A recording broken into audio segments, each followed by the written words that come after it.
Salut les amis, petit live mais total impro depuis mon footing. En fait, je vous ai fait un post tout à l'heure sur le fait de tourner en rond. Et alors je me tiens comme ça tout simplement parce que je suis en forêt comme vous voyez. Et j'ai fait comme j'ai pu pour trouver un endroit où caler mon téléphone. C'est ce que j'ai trouvé de mieux. Voilà. C'est pas très confortable, en plus il y a plein de moustiques, mais c'est pas grave, je sentais qu'il fallait que je vienne là tout de suite. Et donc je suis là. Donc je vous ai fait un petit post tout à l'heure sur le fait de tourner en rond, parce que moi c'est un truc qui m'arrive très régulièrement, c'est-à-dire que je veux quelque chose dans la vie et puis en fait je tourne en rond d'une manière ou d'une autre et finalement ça avance pas ou ça avance très peu.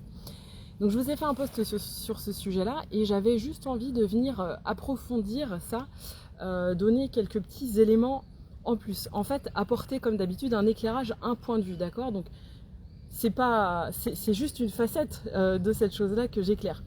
Donc encore une fois, je vous le redis, moi je crois plus au blocage. Donc c'est pas parce qu'on tourne en rond que nécessairement il y a un blocage.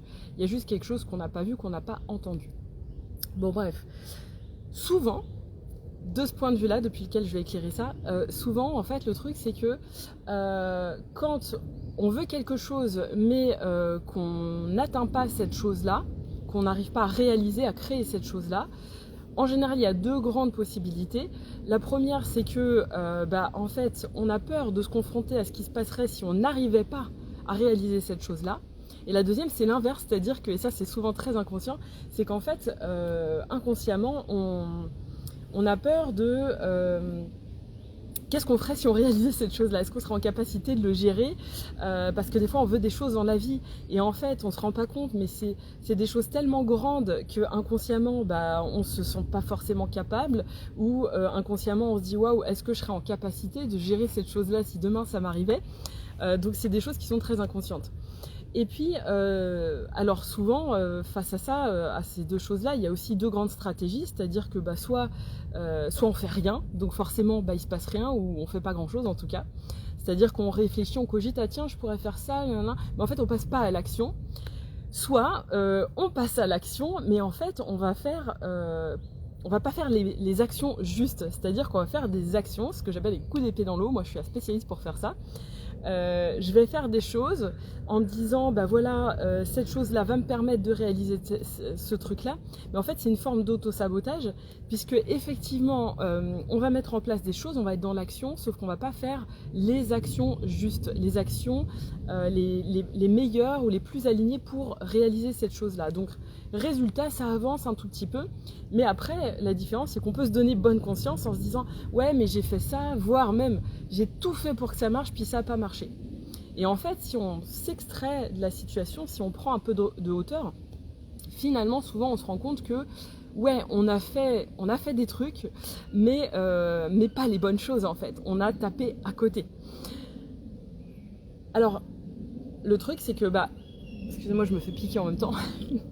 Le truc, c'est qu'en fait, voilà, ça tourne en rond. Nous, on a envie d'avancer, on a envie de passer du rêve à la réalité, pour peu importe, que ce soit pour notre vie professionnelle, que ce soit pour notre business, que ce soit pour notre vie sentimentale, pour un projet qu'on a dans la vie, peu importe, ça c'est valable pour tout.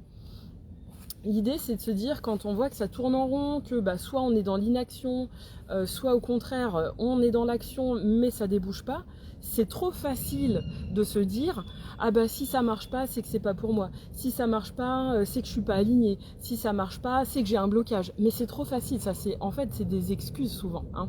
Je dis pas que ça n'arrive pas, des fois oui ça arrive, mais la plupart du temps en fait ce sont des excuses. C'est juste qu'on se réfugie derrière ça pour ne pas voir qu'en fait on n'a pas fait les bonnes choses qu'il fallait faire. Parce que ces choses-là, elles peuvent nous faire peur, on peut se sentir pas capable, enfin il y a tout un tas de raisons, voilà. Et donc ça tourne en rond. Et comment on fait pour remettre du mouvement quand ça tourne en rond? C'est toujours pareil. Première chose, c'est la prise de conscience, l'observation de ce qui est en train de se passer avec le maximum de neutralité, et ensuite bien évidemment le passage à l'action, toujours, parce que sans passage à l'action, sans concret dans la matière, on ne matérialise rien, hein. C'est pas en restant dans l'énergie qu'on va densifier des choses dans la matière. Donc ce que je vous propose, un petit truc tout simple que j'ai envie de vous proposer, et qui peut fonctionner quand on est dans cette situation-là, voilà, ça tourne en rond, j'arrive pas à avancer, tout ça, machin. Ce que vous pouvez faire, c'est déjà clarifier exactement, prendre un papier, toujours pareil, hein, excusez-moi, je me fais vraiment bouffer, il va être temps d'écourter ce live. C'est déjà prendre de quoi noter, et noter exactement la situation qui vous convient pas, d'accord? Donc prenez votre temps, il faut que ça soit pas trop, il faut que ça soit suffisamment détaillé, mais pas non plus pas trop, ok? Donc vous notez vraiment cette situation qui aujourd'hui ne vous convient pas. Ensuite, vous notez la situation que vous aimeriez à la place, d'accord? Donc ça, c'est vraiment plus pour apporter de la clarté. C'est important de l'écrire, encore une fois. Ne restez pas simplement au stade de la pensée, de la réflexion et du mental. Venez le ramener dans la matière sur du papier. Ok? Donc vous notez ce que vous aimeriez à la place dans l'idéal. Si tout était possible, voilà ce que vous aimeriez. Sans se dire, ouais, je suis capable, je suis pas capable, c'est possible, c'est pas possible, on s'en fiche. Vous aimeriez quoi à la place, si vous vous écoutez, vous voudriez quoi à la place de la situation que vous vivez. Et ensuite, vous notez une action que vous pouvez faire dès maintenant, même une toute petite action. Le truc, c'est de noter qu'est-ce que vous pouvez faire de différent pour aller vers la réalisation de cette chose que vous désirez. Qu'est-ce que vous n'avez pas encore fait, que vous pouvez faire, qui est à votre portée là tout de suite, même si c'est un micro truc. L'idée, c'est de se remettre en route, de se remettre en mouvement et de faire autre chose de différent.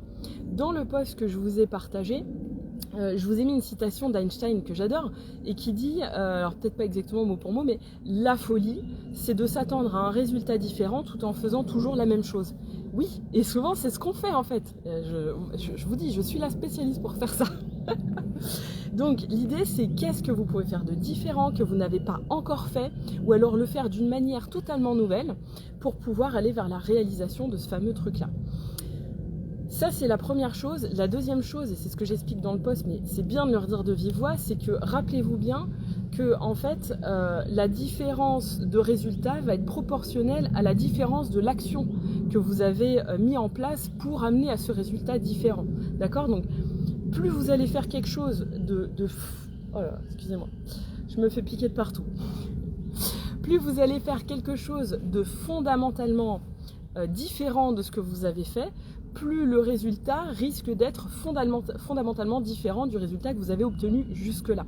D'accord? Donc n'hésitez pas à plonger là-dedans et à oser faire des choses que vous n'avez jamais faites. Encore une fois, honnêtement, c'est même d'un point de vue biologique, c'est-à-dire qu'en fait, en faisant toujours la même chose, on entretient toujours les mêmes circuits de neurones.